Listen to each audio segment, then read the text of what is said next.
फूलों से नित हंसना सीखो, भौरों से नित गाना। फल से लदी डालियों से नित सीखो शीश झुकाना, सीखो शीश झुकाना।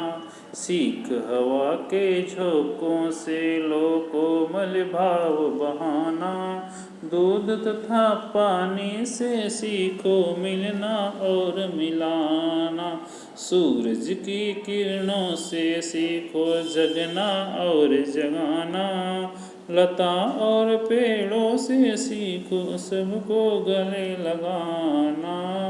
वर्षा की बूंदों से सीखो सबका हृदय जुड़ाना। मेहंदी से सीखो पिसकर भी अपना रंग चढ़ाना। दीपक से सीखो जितना हो सके अंधेरा हरना।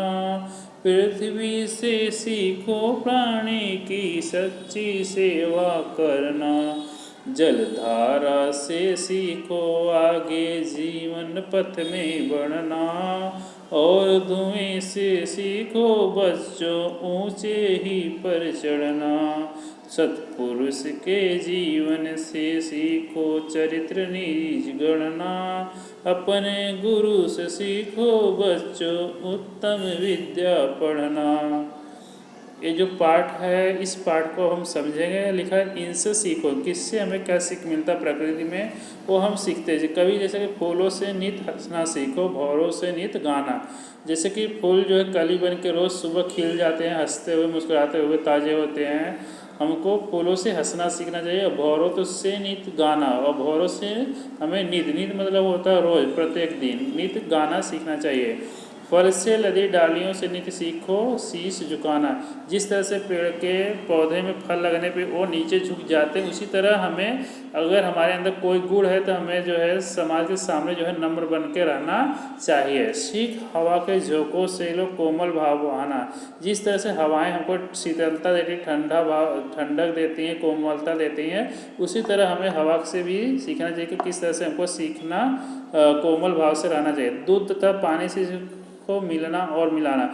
और दूध और पानी से हमें सीखना चाहिए। आप लोग को चौथी क्लास में भी ये कविता था, हाँ, सीखो पानी से जाकर, तो उसमें भी ये कविता था। दूध तथा पानी से सीखो मिलना और मिलाना। किस तरह से एक दूसरे में दोस्त मिलते हैं, हाँ, रिश्ते मिलते हैं। इस तरह से जिस तरह से दूध में पानी डालने पे पानी का जो है दूध बन जाता है, पानी को भी दूध का रूप मिल जाता है। जैसे कि 90 रुपये लीटर दूध रहता है तो पानी भी 90 रुपये लीटर में बिक जाता है। इस तरह से हमें सीखना चाहिए ताकि कोई दोस्त तुम्हारे पास है तो जो है तुम्हारा जो है तुम्हारी पहचान के रूप में वो जाना जाए। सूरज की किरणों से सीखो जगना और जगाना। सूरज की किरणों से हमको रोज़ सीखना चाहिए किस तरह से सूरज अपने टाइम पे जो रोज़ जग जाता, कभी जो लेट फास्ट नहीं होता, रोज़ अपने निर्धारित टाइम पे हम सुबह हो जाता है। लता और पेड़ों से सीखो सबको गले लगाना। जिस तरह से लताएं पेड़ों में एकदम सिमट जाती हैं, उनको लपेट लेती हैं, उसी तरह हमको पेड़ों से और लताओं से सीखना चाहिए एक दूसरे को सहारा देना।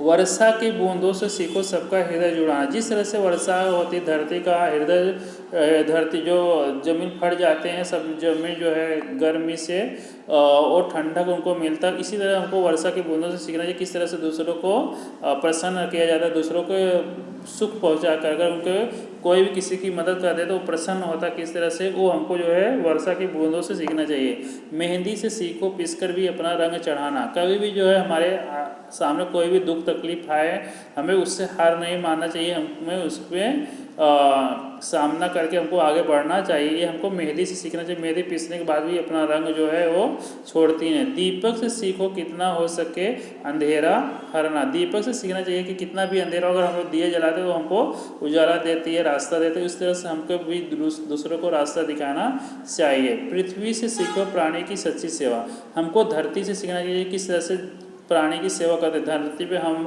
रोज़ धरती पे कुछ न कुछ खुदाई करते हैं, घर बनाते हैं। धरती को इतना तकलीफ देने के बाद भी, हल चलाने के बाद भी वो हमको अनाज देता है, जिससे हम सभी सजीव जीवित रहते हैं। और जल धारा से सीखो आगे जीवन पथ में बढ़ना। जैसे कि नदी का धारा हुआ, झरने के पानी हुआ, वो हमेशा आगे बढ़ते रहते, कभी वापस नहीं। उसी तरह हमको भी पथ में, रास्ते में हमेशा आगे बढ़ता चाहिए, अपने जीवन के रास्ते में हमेशा आगे बढ़ना चाहिए। कोई भी तकलीफ जो है आता है तो उसकी सामना करके हमको आगे बढ़ना चाहिए, क्योंकि नदी के रास्ते जो भी ईंट पत्थर आते हैं वो सबको बहा के लेके जाते, अपना रास्ता वो साफ करते जाते, कभी रुकती नहीं है। और धुएं से सीखो बच्चों ऊंचे ही चढ़ना। जिस तरह से घर में से धुआं निकलता है, चिमनी से धुआं निकलता है, वो हमेशा ऊपर की तरफ जाता है आसमान में, उसी तरह से हमें हमेशा ऊंचाई पर ही बढ़ते रहना चाहिए, कभी भी नीचे आना की कोशिश नहीं करनी चाहिए। सत्पुरुष के जीवन से सीखो चरित्र नीच गणना। जिस तरह से सत्पुरुष लोग अपना जीवन खुद बनाते हैं, जैसे कि महात्मा गांधी हुए, स्वामी विवेकानंद हुए, ये सब जो हुए हैं महान पुरुष, वो अपना जीवन जो खुद बनाए हैं, उसी तरह हमें भी अपना जीवन जो है खुद से गढ़ना चाहिए। जैसे शिवाजी महाराज, महाराणा प्रताप को सभी पूरी दुनिया जानती, रानी लक्ष्मीबाई को, इस तरह से हमें भी अपना जीवन जो है चरित्र खुद से गढ़ना चाहिए। अपने गुरु से सीखो बच्चों उत्तम विद्या पढ़ना। जिस तरह से हमारे स्कूल में हमारे गुरुजी हमें अच्छी बातें सिखाते हैं, वो हमें उत्तम विद्या पढ़ना चाहिए, उत्तम ज्ञान लेना चाहिए और हमेशा अपने जीवन को उत्तम बनाना चाहिए। यही इस कविता में सिखाया गया। प्रकृति से हम लोग क्या क्या सीख सकते हैं। इस तरह से आपको ये पाठ समझ में आया होगा। वीडियो को कमेंट अवश्य करें।